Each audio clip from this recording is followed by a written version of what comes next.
ताज्या घडामोडी पाहिजेत तर मग C24 तास या आपल्या YouTube चॅनलला लाईक करा, शेअर करा, सबस्क्राईब करा आणि बेल आयकॉनवरती क्लिक करायला विसरू नका। अनेक दिवसांपासून प्रलंबित असणाऱ्या साकळई सिंचन योजनेला राज्य सरकारने अलीकडेच मंजुरी दिली आहे। तरी योजनेच्या अंमलबजावणीबाबत अद्याप स्पष्टता नसल्याने शेतकऱ्यांमध्ये संभ्रमाचं वातावरण आहे। या पार्श्वभूमीवर श्रीगोंदा शहरात घोड बचाव कृती समितीच्या वतीने घोड धरण लाभ क्षेत्रामधील लाभधारक शेतकरी, पाणी वापर सहकारी संस्थांचे पदाधिकारी आणि सभासदांची बैठक पार पडली आहे। या बैठकीदरम्यान साकळई उपसा सिंचन योजनेला घोडवरनं पाणी दिलं तर आधीच अडचणीमध्ये असलेला घोड लाभधारक शेतकरी पूर्णपणे उद्ध्वस्त होईल आणि घोडच्या पाण्यावरती असणारे कारखाने अडचणीमध्ये येतील।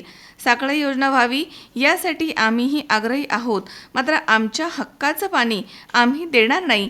सरकारनं यावरती दुसरा पर्याय शोधावा अशी मागणी आम्ही मुख्यमंत्री, उपमुख्यमंत्री आणि जलसंपदा मंत्री यांच्याकडे करणार आहोत असं सांगण्यात आलंय।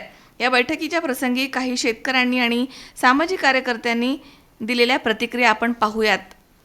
मंत्रिमंडळामध्ये जो निर्णय झालेला आहे आणि 1400 कोटी रुपये हे जवळपास साकळई योजनेकरता मंजूर केलेले आहेत।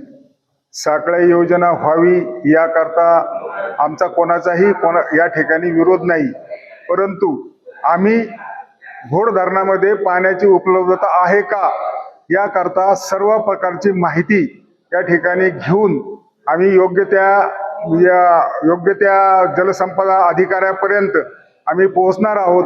त्याचप्रमाणे वेळ प्रसंगी जर आम्हाला असं वाटलं तर जलसंपदा मंत्री असतील, त्याचप्रमाणे आमचे पालकमंत्री असतील, उपमुख्यमंत्री असतील आणि मुख्यमंत्री असतील, या सर्वांसमोर आमचं निवेदन एक त्या ठिकाणी आम्ही देणार आहोत। आणि आता जे टिळकजींनी सांगितलेलं आहे की जी मूळची योजना ही विसापूरमधून होती त्याप्रमाणे ती योजना करावी आणि ती कशी फिजिबल आहे हे सांगण्याचा आम्ही या ठिकाणी प्रयत्न करणार आहोत।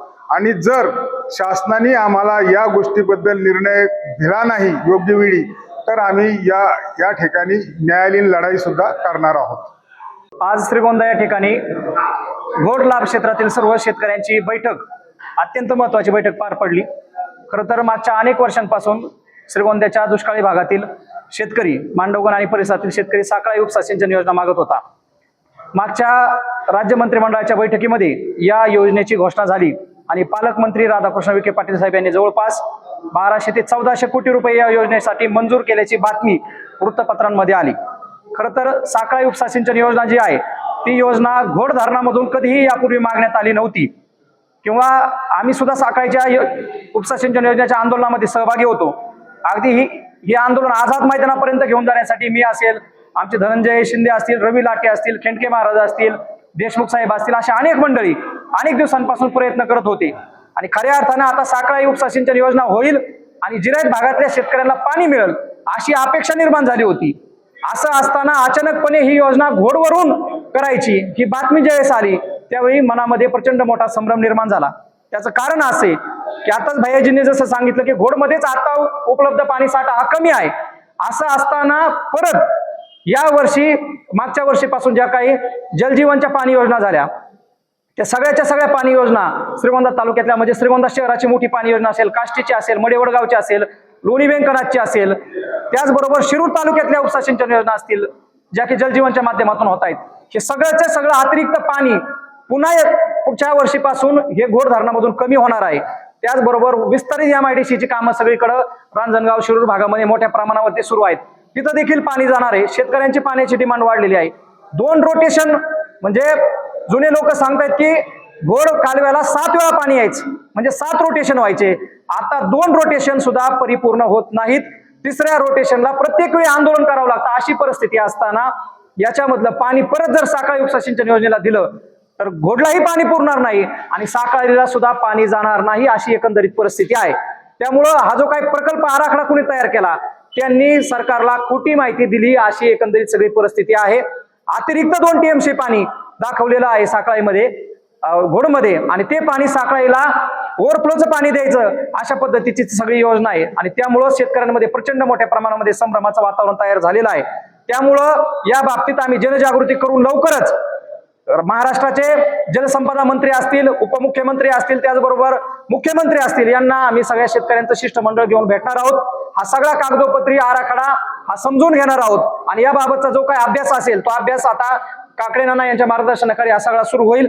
तत्पूर्वी शेतकऱ्यांची जनजागृती सुरू करण्यासाठी आज संध्याकाळी आम्ही टाकळी, कडेवईत आणि शेडगाव या ठिकाणी शेतकऱ्यांची बैठक घेत आहोत आणि इथून पुढचे सलग 15 दिवस मग चोराचीवाडी असेल, आदुरीवाडी असेल, लिंपणगाव, त्याचबरोबर शेडगाव, कारखाना, जंगलेवाडी, वांगदरी, काष्टी, मडेवळगाव, चिंबळा, हांगेवाडी, बोरी अशी सगळ्या बैठका म्हशेगावापर्यंत या सगळ्या बैठका इथून पुढच्या काळामध्ये होतील. शेतकऱ्यांची जनजागृती होईल आणि खरोखरच साखळा उपसा सिंचन योजना या योजनेसाठी घोडधारणामधून पाणी देणं शक्य आहे का? ओव्हरफ्लोचं पाणी द्यायचं जर असेल तर ओव्हरफ्लोचं पाणी देण्यासाठी साखळाईच्या उपसा सिंचन योजनेमध्ये स्टोरेज 2-2 TMC पाणी साठवता येईल एवढे स्टोरेज असणारी क्षमतेचे स्टोरेज हे कुठं करणार आहेत हे देखील अजून स्पष्ट झालेलं नाही. मात्र घाईघाईत 1400 कोटी रुपये देण्याची घोषणा सरकारने केली. खरं तर त्याच्यामुळे प्रचंड मोठ्या प्रमाणात शेतकऱ्यांमध्ये घबराट पसरलेली आहे. खरं तर 2च रोटेशन बळबळ येत आहेत, तिसऱ्याला मारामार होती, आंदोलन होत आहेत. असं असताना परत जर साखळायचं रिझर्वेशन या पाण्यावरती पडलं घोडच्या तर घोड खालची शेती उद्ध्वस्त होईल आणि बिचाऱ्या साखळाईच्या लाभधारक शेतकऱ्यांच्या तोंडाला पुन्हा पानं पुसली जातील आणि त्यांना देखील 40 वर्षाचा संघर्ष करून त्यांनाही पाणी मिळणार नाही आणि घोडवाल्यांनाही पाणी मिळणार नाही. अशा पद्धतीची एकंदरीत परिस्थिती आहे. त्यामुळं आमचा साखळाई उपसा सिंचन योजनेला विरोध नाही. त्यांना त्यांच्या हक्काचं पाणी मिळालंच पाहिजे ती मागणी आम्ही देखील करत आहोत. त्यासाठी आम्ही देखील आंदोलन केलेली आहेत. मात्र घोडमधून जर तिकडे पाणी द्यायचं असेल तर घोडमध्ये एवढं पाणी उपलब्ध आहे का हे एकदा सरकारने स्पष्ट करावं, शेतकऱ्यांना समजून सांगावं. यासाठी आम्ही जनजागृती सुरू करत आहोत आणि हा लढा जसा जमिनीवरती लढला जाईल, रस्त्यावरती लढला जाईल, तसा हा लढा न्यायालयीन देखील लढला जाईल. ॲडव्होकेट विठ्ठल नाना काकडे यांच्या मार्गदर्शनाखाली आम्ही पुढची हायकोर्टाची तयारी देखील या माध्यमातून करत आहोत. भाऊ नाना मासाळ, गाव वांगदरी, राहणार मासाळवाडी. आमचं घोडची जर परिस्थिती पाहिली आज घोडमध्ये तर घोडची परिस्थिती अशी राहणार आहे. जर आज आमच्या घोडवरची जर साखळा योजना झाली तर कमीत कमी आज जेवढा आपला युरिकेशन आपला खाल्ला भाग आहे श्रीगोंद्यातला निमा भाग तो परत आज जलसिंचनच्या खालून जाणार आहे, म्हणजे राहणारच नाही त्याच्यात अशी पाण्याची परिस्थिती.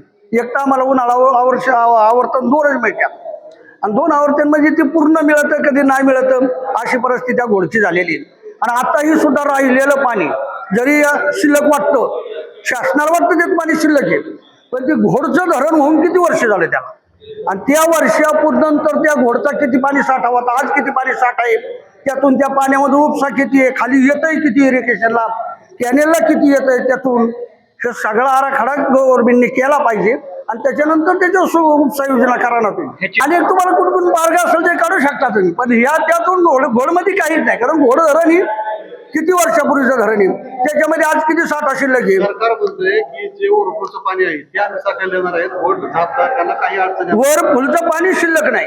कुठं सरकारने दाखव आम्हाला. आमचे 2 तर रोटेशन होत्या, 2च रोटेशन आहेत. आज श्रीगोंदची पाईपलाईन त्याच्यावणे, काष्टाची पाणी योजना त्याच्यावर, आज रणधरगाव MIDC सेंटर त्याच्यावणे, 2-3 कारखान्याचं पाणी त्याच्यावरूनच आहे. साखर कारखान्यांचं हे कुठून चाललेलं आहे. पाणी साठा कमी द्याल का? पाणी जर साखळा योजना जर झाली तर हा सगळा खाल्ला घोड खाल्ला जुना शेतकरी फार उद्ध्वस्त झाल्याशिवाय राहणार नाही, ही ग्वाही आम्ही देतो आज या ठिकाणी. त्यांना जी चिंचणी धरणातून पाणी न्यायचंय ना, त्यांना मग तुम्ही सपोर्ट धरणातून घ्या ना. त्यांना काय मी नाही म्हणत नाही, ही सपोर्ट धरणातून पाणी तुम्ही घेऊन जा, आमची काही तिथे अडचण नाही. हा आमचाच कारभारी ह्यो पडतो तो पडतोय असं म्हणून मेन पुढारी याच्यात कोणी येईना.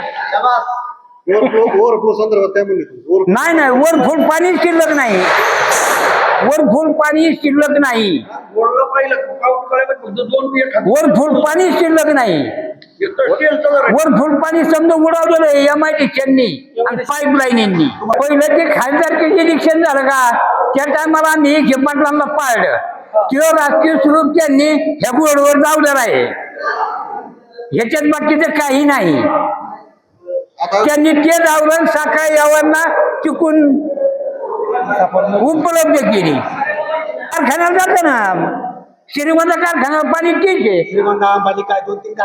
हा 2-3 कारखान्याचे पाईपलाईन आहेत, MIDC आहेत. आता मागणी सांगा काय डायरेक्ट स्पष्ट तुमची मागणी काय आता ते सांगा. मागणी काय आम्हाला घोडच्या पाण्यात पाणी आम्हालाच पाहिजे. तिकडं सकाळी यावं पाणी द्यायचं नाही. ही सपुरामधून द्या, ही सपुरामधून द्या, तुम्हाला काय अडचण आहे.